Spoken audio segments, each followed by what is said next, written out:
গণহত্যার বিচারের জন্য যে ট্রাইব্যুনাল গঠন হয়েছে, আন্তর্জাতিক মানের যে বিচার আমরা করতে চাই বা যে বিচারের নিয়ে কোনো প্রশ্ন উঠবে না, যারা শাস্তি পাবে, এই ধরনের বিচার ব্যবস্থা বা বিচার প্রক্রিয়া শুরু করা বা যেটি বলা হচ্ছে যে 1 বছরের মধ্যে শেষ করবো, এটা আসলে এই সময়ের মধ্যে সময়সীমা বেঁধে দিয়ে একটি আন্তর্জাতিক মানের বিচার সম্পন্ন করা সম্ভব কিনা? দেখুন, এর আগে যখন বিচার হয়েছে আওয়ামী লীগ সরকারের সময় তো একটা বিচার হয়েছে, সেখানেও কিন্তু দীর্ঘ সময় ধরে বিচারটা হয়েছে। সেখানে কিন্তু সরকার, আওয়ামী লীগ সরকারের প্রত্যাশায় ছিল খুব দ্রুত কীভাবে করা যায়, কিন্তু আলটিমেটলি কিন্তু আমাদের জুডিশিয়াল যে সিস্টেম, সেখানে কিন্তু এই দীর্ঘসূত্রিতার মধ্যে পড়তে হয় এবং দীর্ঘ সময় ধরে হয়েছে। তারপরে প্রথম বিচার যেটা কাদের মোল্লা, তার গ্রেফতার এবং তদন্ত করে প্রাথমিক রায় হওয়া পর্যন্ত 2.5 বছরের বেশি সময় লেগেছে। তো সেই ক্ষেত্রে আপনার তারপরেও কিন্তু ইন্টারন্যাশনালি একটা কন্ট্রোভার্সি ছিল, কারণ অনেকগুলো কারণ। কারণ আপনি বিচার যে করবেন, যিনি বিচারক হিসেবে বসলেন, কিভাবে নিয়োগ হলো, তার ব্যাকগ্রাউন্ড কি, তার চিন্তা চেতনা কি, পলিটিক্যাল চিন্তা কি, এই জিনিসগুলো দেখা হয়। আপনি প্রসিকিউশনে কাকে দিলেন, তারা কিভাবে আসলো, তার মোটিভেশনটা কি, সে কি চিন্তা করে এখানে এসছে, এগুলো দেখা হয়। এবং তারপরে হলো আপনার মঞ্জিল ভাই, একটা জিনিস জানতে চাই, মানে কোনো লয়ার কি এই কোর্টটার জুরিসডিকশন বা এই আইন এগুলো চ্যালেঞ্জ করতে পারে? পারবে না কেন, যে কোনো সময় পারে। তো এখন এইটি আপনার একটা প্রশ্ন। তো সেই আলোকে যদি আপনি আলোচনা করতে চান, তাহলে প্রথমেই আপনি দেখবেন যে এই যে গঠনটা হয়েছে, সেই গঠনটা হলো আপনার হাইকোর্টের একজন বিচারপতি নেওয়া হলো, নেওয়ার পরে সেই বিচারককেই কিন্তু এখানে দেওয়া হলো।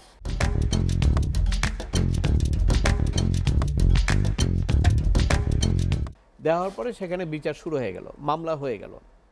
প্রসিকিউশনে যাদের নিয়োগ হলো, তারা প্রসিকিউশনের মধ্যে যারা চিফ প্রসিকিউটর, উনি কিন্তু আগে যে ওই সময় যে বিচার হয়েছিল আসামি পক্ষের আইনজীবী ছিলেন, এবং সেটি এখন চিফ প্রসিকিউটর হয়ে গেলেন। এবং সেখানে তিনি আবার বললেন যে 1 বছরের মধ্যে বিচারটা, তাহলে এই মানুষের মধ্যে ধারণা দিলে বিচারটা কি নিয়ন্ত্রিত হচ্ছে? কারণ আপনি তো আলাদা পার্ট, আপনি তো ওই সাইডের লোক, আমি এই সাইডের লোক, আমার সাইডে আমি বলতে পারি কি হবে না না হবে। ওই সাইডে যে যখন এখানে বলা হয় যে এটা এই করা হবে, তখন মানুষের মনে একটা সন্দেহের সৃষ্টি হয়। এবং সেই সন্দেহের সৃষ্টি ছাড়াও আপনি অন্য একটা জিনিস দেখবেন, প্রচুর আসামি এখানে এখানে আপনার আসামি তো মনে হয় কত 50, 100, 150, 200। তো প্রত্যেকটা আসামির পক্ষে তো আইনজীবী তাকে জেরা করবে, তার আপনার সহজবাব করবে, তারপরে আর্গুমেন্ট করবে, তো এই সময়গুলো লাগবে না? তো সেই সময়গুলো লাগলে আপনি একটা মামলার কাদের মোল্লার মামলায় একজন মামলার আসামি যদি 2.5 বছর সময় লাগে, তো এখানে 50 জন যেখানে আসামি, তো সেখানে আপনার কি পরিমাণ সময় লাগবে এটা বুঝতে হবে। প্লাস আমাদের জুডিশিয়াল যে আপনার সিস্টেম, সেখানে তো একটু দীর্ঘসূত্রিতা আছেই, এই বিষয়গুলো জড়িত আছে। প্লাস হলো আপনার আরেকটা জিনিস হলো যে ইন্টারন্যাশনালি এটাকে কতটুকু নিরপেক্ষ মনে করা হবে, এই জিনিসটা এখন পর্যন্ত আমাদের ইয়েটা আসে নাই। আপনার ইন্টারন্যাশনালি কিন্তু এখন পর্যন্ত তেমন একটা কমেন্ট করা হয় নাই। এটা যদি শুরু হবে, তখন কিন্তু এটা শুরু, এই যে আমরা যে আলোচনাগুলো করলাম না, বিষয়গুলো যে কিভাবে বিচারক নিয়োগ হলো, কিভাবে প্রসিকিউটর নিয়োগ হলো, এই সব, এবং কিভাবে মামলাটা হলো, এই সব বিষয়গুলো কিন্তু একটা ধারণা সৃষ্টি করে একটা কমেন্ট কিন্তু তখন ইন্টারন্যাশনালিও আসবে যে এই যে যেখানে বিচারটা হচ্ছে আন্তর্জাতিক অপরাধের বিচার, সেই জায়গাটা কি হবে। এখন একটা প্রশ্ন আসবে, ধরেন বেসিক্যালি আপনি যদি যান, সেটা হলো আইনটা কিন্তু আওয়ামী লীগের আমলে করা, কিন্তু আপনি যদি আবার যখন 73-এ আইনটা হয়, হোয়াট ওয়াজ দ্য পারপাস? আপনি কি 73-এ আইনটা কিন্তু করা হয়েছিল যুদ্ধ অপরাধীদের বিচারটাকে টার্গেট রেখে, কিন্তু যারা আইন করেছেন তারা একটা জিনিস মিস করেছেন, সেটা হলো তারা প্রিএম্বলে ওই জিনিসটা স্পেসিফাই করেন নাই, যার ফলে ওই আইনটাকে কিন্তু এখন ব্যবহার করা যাচ্ছে। কিন্তু আপনি যদি যখন 73-এ যখন এই আইনটা হয়, তখন তো অন্য কোনো বিষয় মাথায় ছিল না, আসলেই 71-এ যারা যুদ্ধ অপরাধ করেছে তাদের জন্যই আইনটা করা হয়েছিল, এবং প্রিএম্বলে যারা আইন প্রণয়ন করেছেন তারা এই কথাটা লেখেন নেই।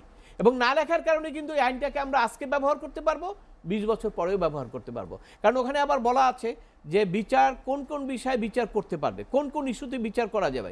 সেখানে এই যে গণহত্যা, গুম, রাজনৈতিক পারসিকিউশন, এই সবগুলো বলা আছে।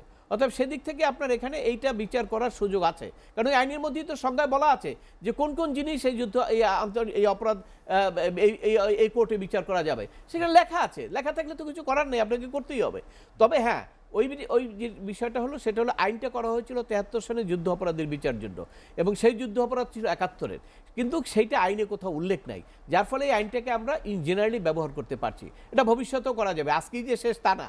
এই আইন আপনি ভবিষ্যতে আবারও ব্যবহার করতে পারবেন 20 বছর পরেও, যদি এটা সংশোধন না হয়। এখানে আইন তো একই রকম আছে, ওই যে জিনিসগুলো আছে পলিটিক্যাল পারসিকিউশন, গুম, আপনার নির্যাতন, সবগুলোই আপনি যেভাবে করবেন সেটা করতে পারবেন। এখন প্রত্যাশাটা হলো যে আমরা যেটা 5ই আগস্টের পরে পরিবর্তনের পরে আমরা কি জিনিস চাই, একটা জিনিসই চেষ্টা হলো যে মানুষের বিচারের অধিকারটা যেন প্রতিষ্ঠিত হয়। কেন এটা ইম্পর্টেন্ট জানেন? কারণ একটা রাষ্ট্রের যে 3টে অঙ্গ বলা হচ্ছে না, সংসদ, একটা হলো অ্যাডমিনিস্ট্রেশন, আর একটা হলো বিচার বিভাগ। বিচার বিভাগকে কিন্তু একটা আলাদা করা হয়েছে। কেন করা হয়েছে? কারণ আপনার গ্রামে জানেন যখন ঝগড়া লাগে, ফ্যামিলির মধ্যেও কিন্তু ঝগড়া লাগে, একজনকে কিন্তু এসে সালিশ করতে হয়, নাহলে কিন্তু এটা মিট আপ হবে না। সব জায়গায় কিন্তু সেই রকম। এই জন্যই রাখা হয়েছে বিচার বিভাগকে, তাকে কিন্তু আপনার গার্ডিয়ান অফ দ্য কনস্টিটিউশন বলা হয়েছে। এবং আপনাকে কেন বলা হয়েছে? কারণ আপনি যখন পার্লামেন্টে একটা আইন প্রণয়ন করলো, এই আইনের মধ্যে মৌলিক অধিকার পরিপন্থী, মানবাধিকার পরিপন্থী কোনো কিছু আসে কিনা এটা চেক করে ওই আইনটাকে কিন্তু কোর্ট আমার বাতিল করতে পারে। প্রশাসন একটা সিদ্ধান্ত নিল, একটা টেন্ডার দিল অবৈধভাবে, দেন যে লোয়েস্ট হয়েছে তাকে না দিয়ে যে হাইয়েস্ট হলো তাকে দিয়ে দিল, বা একটা চাকরি দিল যে যোগ্যতা নাই, সেকেন্ড হয় নাই, ফিফথ হয়েছে তাকে দিল, ফার্স্টে দিল না। এই জিনিসটা কোর্টে আসলে কোর্ট দেখতে পারবে যে এটা ঠিক হইল কিনা। অর্থাৎ চেক অ্যান্ড ব্যালেন্স, আদালত হলো চেক অ্যান্ড ব্যালেন্সের জন্য। আমাদের সবচেয়ে বড় সমস্যা হলো আমাদের দেশের রাজনীতিবিদরা এই জিনিসটা উপলব্ধি করতে পারেন নাই, যে আদালতকে চেক অ্যান্ড ব্যালেন্সের জন্য রাখতে হয় দেশের ভালোর জন্য। যেটা আওয়ামী লীগ সরকার করেছে সেটা হলো আদালতকে দুর্বল করেছে। বিশেষ করে আইনমন্ত্রী যিনি ছিলেন, সেই আইনমন্ত্রী হলো সবচেয়ে বেশি রেসপন্সিবল আমাদের জুডিশিয়ারিকে ধ্বংস করার জন্য। কারণ বিচার বিভাগ আমরা তো 90-এর আগেও দেখেছি, এরশাদের সময়ও কিন্তু সামরিক শাসন, এরশাদও কিন্তু বিচারক নিয়োগ করেছে, কিন্তু আমরা দেখি নাই ওই বিচারকরা চেয়ারে বসে এরশাদের পক্ষে রায় দিচ্ছেন, আমরা সেটা দেখি নাই। অর্থাৎ 90 পর্যন্ত এক ধরনের ভাব ছিল, এরপরে আস্তে আস্তে ডেট্রয়েট হয়ে যেত গত সবাই একদম চূড়ান্তভাবে। কারণ হলো বিচার বিভাগের সঙ্গে সরকারের যে যোগসূত্র, এই যোগসূত্রটার দায়িত্ব হলো আইনমন্ত্রীর, এবং সেটি সে যদি প্রপারলি না করে তাহলে সেখানে ধ্বংস হয়। এবং সেটি করেছে আওয়ামী লীগ। যদি বিচার বিভাগকে স্ট্রং রাখতো, তাকে যদি সে দুর্বল না করতো, তাহলে কিন্তু আওয়ামী লীগের পরিস্থিতি এইরকম হয় না। কেন হয় না? ধরেন একটা সিম্পল উদাহরণ দিই আপনাকে। যখন বিএনপির উপরে নির্যাতন আসলো, খালেদা জিয়ার জেল হলো, 5 বছর জেল হলো। 5 বছর জেলে তো জামিন পাওয়া যায়। জামিনটা যদি পেত, অর্থাৎ বিচার বিভাগ যদি স্বাধীনভাবে কাজ করতে পারত, জামিনটা যদি পেত, ওই বিএনপি কর্মীদের ক্ষোভটা আর আওয়ামী লীগের উপরে থাকতো না। কেন থাকতো না? রাজনীতি করে খালেদা জিয়ার সাজা হয়েছে, কোর্টে গেছি, আমরা জামিন পেয়ে গেছি। কিন্তু কোর্ট যখন ব্লক করে দিল, জামিন দিচ্ছে না, তখন কিন্তু এই পাবলিকের ক্ষোভটা কিন্তু কোর্টের উপরে গেল। কে, who is responsible for that? Awami League সরকার রেসপন্সিবল। কারণ আওয়ামী লীগ কোর্টটাকে স্বাধীন রাখার জন্য তারা ব্যবস্থা নেয় নাই। কোর্টটাকে তারা চাইছে, এমন মেকানিজম করেছে যে যাতে কোর্টের সবাই এমন একটা পরিস্থিতি থাকে যে রায় দেওয়ার আগে তাকে চিন্তা করতে হয়। এবং এটার প্রমাণ তো আমরা পেলাম, ষোড়শ সংশোধনী মামলার রায়, ওইটা তো একদম স্পষ্ট প্রমাণ, আর তো কিছু লাগে না। একটা রায় দেওয়ার কারণে দেখেন কি ম্যাচাকারটা করে দিল। তারপরে কি আর কোনো বিচারকের পক্ষে রায় দেওয়া সম্ভব? আজকের যে পরিস্থিতি, আজকে তো আপনি যখন ঘেরাও করেন, ঘেরাও করে বলেন যে বিচারকের পদত্যাগ করতে হবে, ঘেরাও করে যখন বলেন, তখন কি এই বিচারকরা স্বাধীনভাবে কোনো কিছু রায় দিতে পারবে?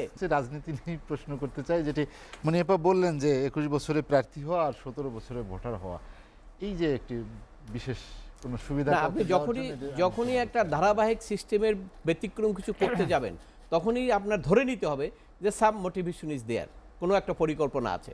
তো এখন এই যে কমিশন যারা প্রস্তাব করছেন, দেখুন আপনার 21 বছরে আমি দেখলাম যে সংবিধান সংস্কার কমিশনের যে প্রস্তাব, সেখানে বলা হচ্ছে 21 বছরই ভোটার করার জন্য, তাই না? প্রার্থী হওয়ার জন্য। তাহলে কি আমরা কি স্কুল কলেজ বন্ধ করে দেব? তার মানে 21 বছর তো তার অনার্স শেষ হয় না। তাহলে কি সে ফার্স্ট ইয়ার অনার্স করেই সে রাজনীতিতে চলে আসবে, পার্লামেন্টে আর অনার্স ট্রান্সফার করার কোনো দরকার নাই? তাহলে পার্লামেন্টটা তো একটা ম্যাচিউর জায়গা, এখানে তো আপনাকে কন্ট্রিবিউট করতে হবে। তো সেই কন্ট্রিবিউট করার মতো পরিস্থিতি হওয়ার পরে না আপনি যাবেন ওখানে। আপনার এখনও যদিও বলা হচ্ছে যে 25 বছরে আপনার এখন যেটা আইন, যে 25 বছর হলে পরে আপনার সংসদ সদস্য হতে পারবেন। তাই কিন্তু দেখেন কয়জন আছে 25 বছরের? কিন্তু এটা তো একটা ম্যাচিউরিটির প্রশ্ন। ম্যাচিউরিটির প্রশ্ন, পার্লামেন্ট তো কন্ট্রিবিউট করার জায়গা, ওখানে তো আপনার লেবারগিরি করার জায়গা না, বা ওখানে আপনার পড়াশোনার মতো জায়গা না, ওখানে আপনাকে কন্ট্রিবিউট করতে হবে। তো সেই কন্ট্রিবিউট করার মতো পরিস্থিতি একটা লোকের হওয়ার পরে সে যাবে। তো সেটাকে যদি আমরা সেইটা না করে পড়াশোনা রেখে যদি তাকে বলে দেই যে তোমরা সব পার্লামেন্টে চলে যাও, তাহলে সেটা তো আর এই যে ডাকসু টাকসু এগুলোর কোনো দরকার হয় না।